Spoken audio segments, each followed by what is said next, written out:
Una resistencia va tras otra. ¿Sí? Aquí tengo la última resistencia y tengo lo que se fuera una red de escalera. Ahorita vamos a ver por qué escalera. Si vemos que las corrientes se van a ir cayendo, ¿sí? Una mucho más grande que otra. Igual va a pasar con las caídas de tensión. Sin embargo, en este circuito vemos que se nos pide calcular todas las variables en verde, es decir, todas las corrientes, ¿sí? Y consta de una sola fuente de voltaje. Hemos visto en otros ejemplos que la resolución de este tipo de circuitos siempre va a ser a partir del extremo contrario a la fuente, ¿sí? Y nos vamos a ir reduciendo hacia la fuente siempre, ¿ok? Hacia donde yo quiera encontrar mi resistencia equivalente total. Ahora, para cada dibujo o para cada simplificación habrá que hacer un dibujo por cada elemento resistivo que simplifiquemos, ¿ok? Entonces, por decir aquí tengo que hacer un dibujo al momento de reducir las primeras dos resistencias. ¿Cuáles son las primeras dos? La de 3 y la de 6, que están en paralelo, ya que comparten dos puntos en común. Entonces, si yo redibujo el circuito en la reducción, me quedaría algo así. ¿Okay? Esto aquí. ¿Sí? Tengo este circuito, ¿no? Donde tengo mi fuente que no cambia, son 60 volts, 7 ohms, 4 ohms, 6 ohms. Sin embargo, en estos dos puntos, ¿sí? Que es exactamente todo este punto, me doy cuenta que hay dos elementos que lo comparten y que están soportados de los dos puntos, por lo tanto están en paralelo. El paralelo de 6 y de 3, hay que hacerlo, hay que hacer ese cálculo. Paralelo de 6 con 3, lo haré de este lado. Resistencia en paralelo, si son dos, es el producto sobre la suma. Si hacemos esto nos damos cuenta que nos da una resistencia equivalente de 2 ohms. 3 por 6, 18, entre 9, 2. Entonces la resistencia equivalente en esos dos puntos sería una, ¿sí? De 2 ohms. Lo voy a poner de este lado, aquí adentro, ahí está. Siguiente dibujo, lo tengo aquí, reduzco, estos dos elementos están en serie y mi dibujo se simplifica aún más. Entonces veo que me quedaría algo muy parecido a esto. En lugar de tener 4 resistencias, tendré ahora solamente 3 resistencias. Aquí sería la de 6 ohms. 4 y 2 están en serie, entonces la suma de estas resistencias me daría una sola de 6 ohms. Siguiente simplificación, sigo en ese tono hacia la fuente, voy comiéndome resistencias, voy escalando precisamente esos valores de resistencia y encuentro la de 6 con la de 6 en paralelo. Entonces, en el siguiente dibujo me quedaría algo así. Mi fuente de 60 volts, 7 ohms y paralelo 6 con 6. Aplicaríamos la misma fórmula, sin embargo, sabemos que elementos resistivos en paralelo con igual magnitud, 6 y 6, me daría exactamente la mitad. Entonces, la mitad de 6 tendríamos una resistencia equivalente de 3 ohms, ¿no? Entonces, ahora sí, pasando al circuito final, ya solamente tengo dos elementos resistivos a reducir. Lo vamos a poner de este lado. Me va a quedar únicamente una sola resistencia en serie con una fuente de 60 volts. 3 y 7 están en serie, por lo tanto comparten un solo punto y mi resistencia total sería de 10 ohms. Aquí voy a poner resistencia equivalente total del circuito, haciendo las reducciones equivalentes, son de 10 ohms en esta red de escalera.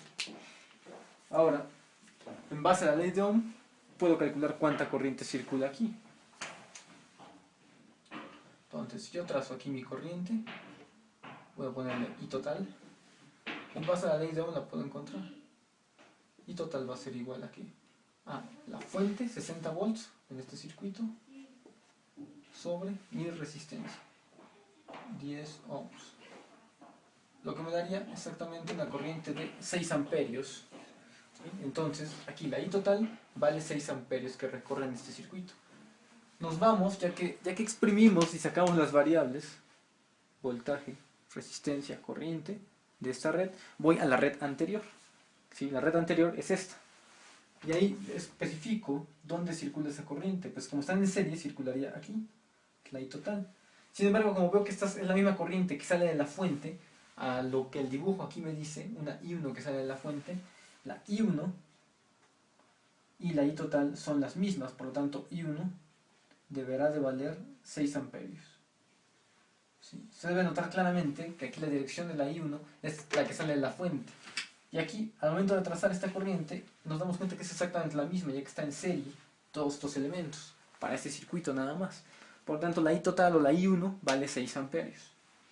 Ahora, el cálculo de lo que sigue es, ¿sí? Si queremos avanzar en la red, puedo encontrar las caída de voltaje en estos dos puntos, ¿okay? En el punto de este resistor. Vamos a poner el punto A y el punto B y calcular la caída de voltaje en este punto. El voltaje del punto A al punto B va a ser igual a la corriente por la resistencia. ¿Pero qué corriente circula? 6 amperios. ¿Qué resistencia está en ese lazo AB? La de 3.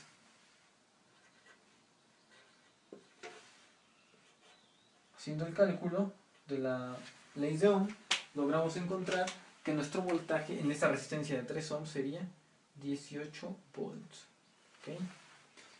Tengo este cálculo en estos puntos AB. Siguiente circuito, el de arriba. Identifico dónde están los puntos AB. Está aquí la de 3, pero esta de 3 se agrupó de dos elementos en paralelo, por lo tanto el punto AB sigue estando aquí, A y B. ¿Sí? Y no encuentra interrupción en toda la línea roja. Ahora puedo calcular o puedo trazar corrientes a través de esta rama y a través de esta rama. Vamos a ponerle esta I2 y a esta de aquí I3.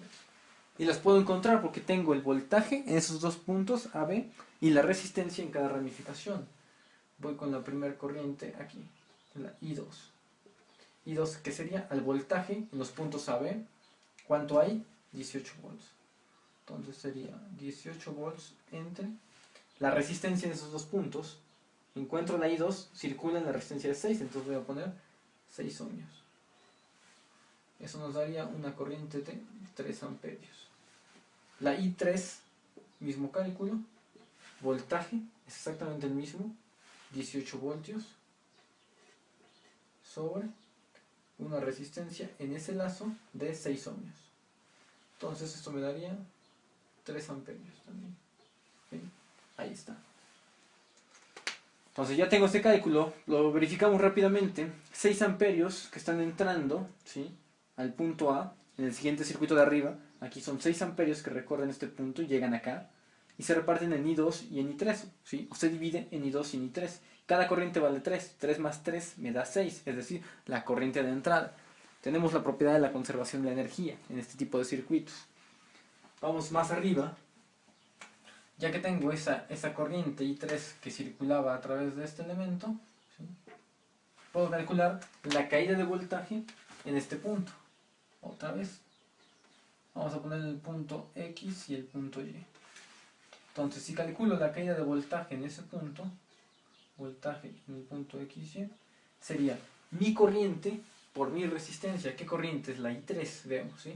¿Por qué? Porque la de 6 ohms, donde se recorre la I3, arriba, en el circuito de arriba, se puede desagrupar en dos resistencias, pero la corriente sigue circulando a través de ese circuito. Entonces, ¿qué tendríamos? Tendríamos la corriente que son 3 amperios por 2 ohms que están en los puntos XY, lo que me daría una caída de tensión de 6 volts. Y ahora, en base a los 6 volts en el punto XY, vemos que en nuestro dibujo, el inicial, esos puntos XY precisamente están aquí, en azul. Ahora los marco en rojo, ¿sí?, X y Y. Y comparten estos dos puntos a la resistencia de 6 y a la resistencia de 3. La I4 y la I5 la puedo calcular ahora sí. Quedan totalmente especificadas. ¿Cómo quedaría la I4? Sería su voltaje sobre la resistencia. ¿Qué voltaje? Entre los puntos X y Y. ¿Cuál existe? 6 volts. Sobre la resistencia. ¿Qué resistencia circula en la I4? ¿O qué resistencia hay en donde está la circulación de la I4? Una de 6 ohms. Por lo tanto sería 1 amperio. Y finalmente la I5, que sería de los puntos X y Y. El voltaje es exactamente el mismo porque están en paralelo, son 6 volts, sobre Y ahora vemos que hay una resistencia en donde está la trayectoria de la I5, hay una resistencia de 3. Entonces, esa es la que debo de colocar. El resultado me daría una corriente exacta de 2 amperios. Vamos a ver si se conserva la ley de energía o propiedad de la conservación de energía. 2 más 1 me da 3. 3 que es la I3, que es la corriente de entrada. Esta I3. 3 amperios, circula aquí 1 amperio y aquí 2 amperios. Entonces, la sumatoria de 2 más 1 me daría los 3 amperios. 3 amperios más 3 amperios que circulan en estas ramas me daría la de 6 amperios, que sería la de la corriente I1 o la I total. De esta forma podemos reducir un circuito en red escalera. Cabe mencionar que es de mucha ayuda, sobre todo cuando se está iniciando, hacer cada dibujo, ¿sí? Reducir cada dibujo a cada simplificación, para que así no tengamos un pierde muy sencillo y podamos rápidamente o podamos observar el circuito y de ahí deducir cada variable.